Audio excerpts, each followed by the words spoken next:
यहाँ इस खौफनाक और दिल दहला देने वाली सच्ची घटना पर आधारित एक विस्तृत यूट्यूब स्टोरी स्क्रिप्ट कहानी दी गई है, जिसे आप अपने वीडियो के लिए इस्तेमाल कर सकते हैं।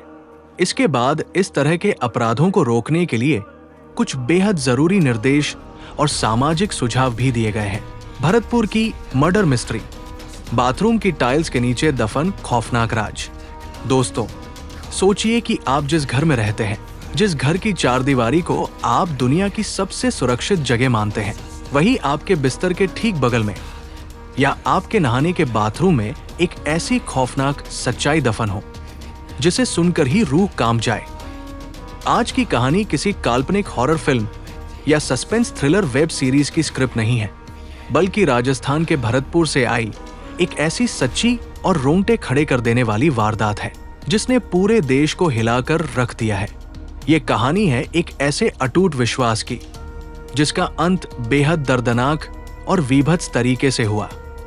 ये कहानी है एक ऐसी शातिर पत्नी की जिसने 7 फेरों के वचनों को तार-तार करते हुए अपने ही पति की बेरहमी से हत्या कर दी, और उसके बाद जो किया, उसने अपने पति की लाश को घर के ही बाथरूम में दफनाया, ऊपर से टाइल्स लगवाई और पूरे 45 दिनों तक उसी बाथरूम में बैठकर नहाती रही, मानो कुछ हुआ ही न हो। आइए जानते हैं इस दिल दहला देने वाले मामले की पूरी हकीकत। कहानी की शुरुआत एक आम परिवार और खामोश साजिश। ये पूरी कहानी शुरू होती है राजस्थान के भरतपुर इलाके से, जहां 44 वर्षीय सुरेंद्र कुमार शर्मा अपने परिवार के साथ रहते थे। सुरेंद्र एक सीधे साधे इंसान थे जो अपनी रोजमर्रा की जिंदगी में व्यस्त रहते थे और अपने परिवार की खुशियों के लिए दिन रात मेहनत करते थे। उनके घर में सब कुछ सामान्य दिख रहा था।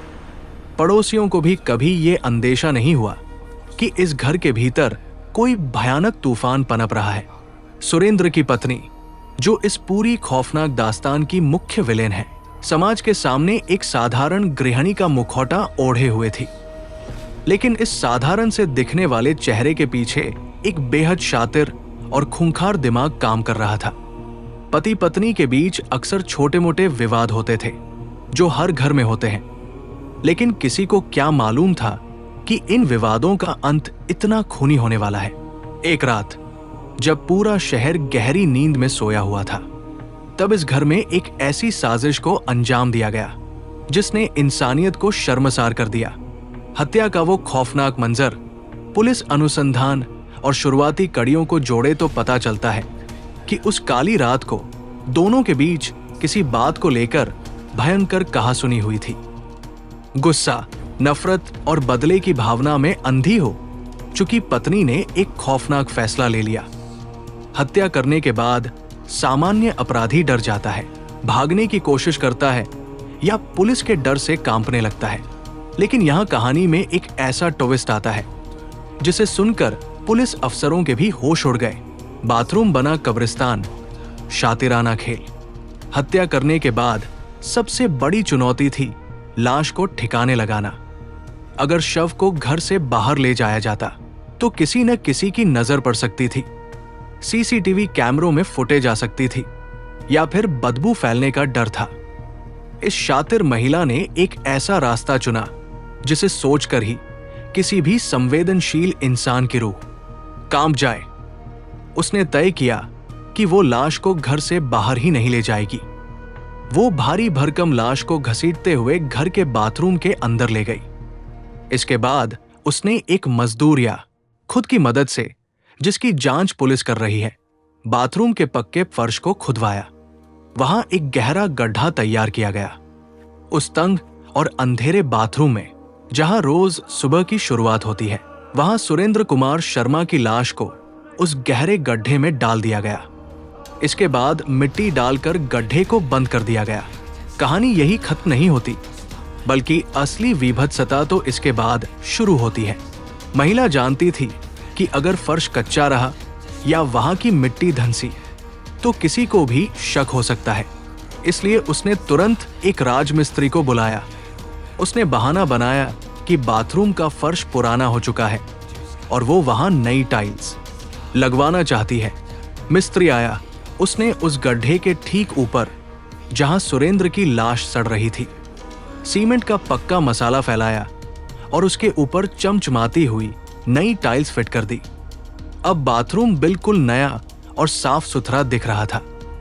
ऊपर से देखने वाले को यह अंदाजा भी नहीं हो सकता था कि इन खूबसूरत टाइल्स के ठीक चंद फीट नीचे एक इंसान को हमेशा के लिए खामोश करके गाड़ दिया गया है। इस घटना का सबसे डरावना पहलू यह है कि हत्या के बाद महिला ने न तो घर छोड़ा और देखते ही देखते करीब 5 दिन बीत गए। इन 45 दिनों के दौरान वो महिला रोज सुबह उठती, घर का काम करती और उसी बाथरूम में जाकर नहाती थी, जिसके नीचे उसके पति का शव धीरे धीरे कंकाल में बदल रहा था।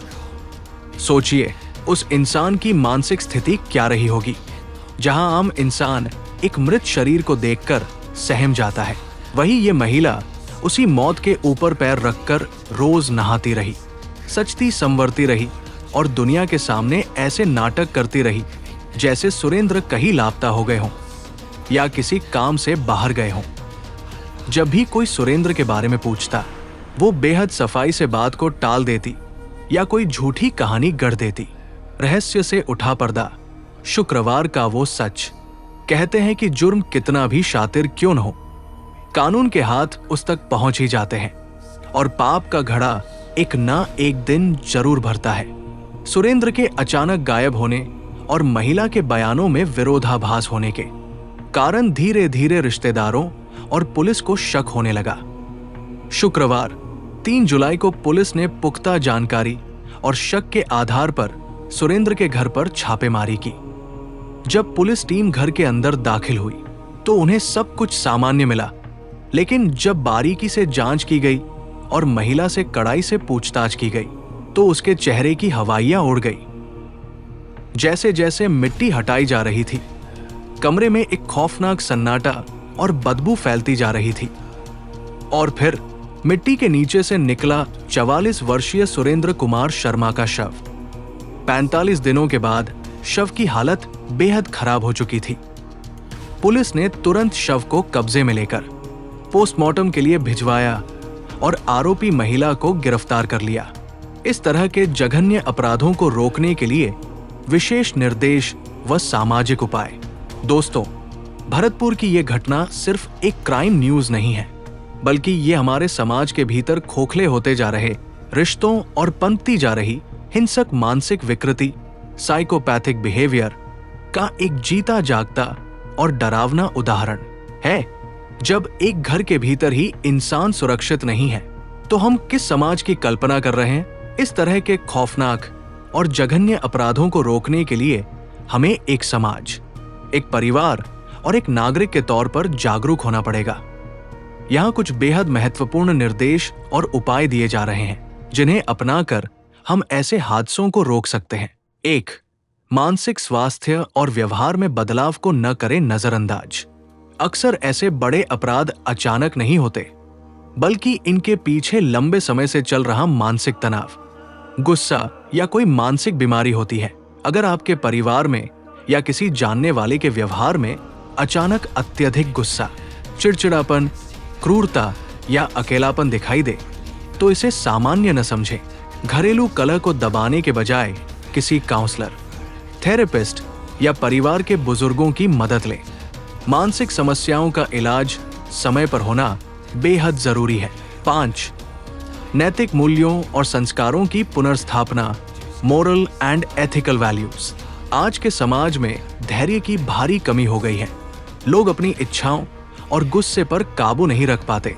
हमें अपने बच्चों और युवाओं को बचपन से ही सहनशीलता, रिश्तों का सम्मान और गुस्से पर नियंत्रण रखने के संस्कार देने होंगे। ये सिखाना बेहद जरूरी है कि अपराध का रास्ता चाहे कितना भी सुरक्षित क्यों न लगे, उसका अंत हमेशा सलाखों के पीछे या बर्बादी पर ही होता है। दोस्तों, इस खौफनाक वारदात पर और समाज में बढ़ते इस तरह के अपराधों पर आपकी क्या राय है? क्या आपको लगता है कि कड़े कानूनों के साथ साथ हमारी सामाजिक बनावट में भी बदलाव की जरूरत है? अपने विचार नीचे कमेंट बॉक्स में जरूर साझा करें।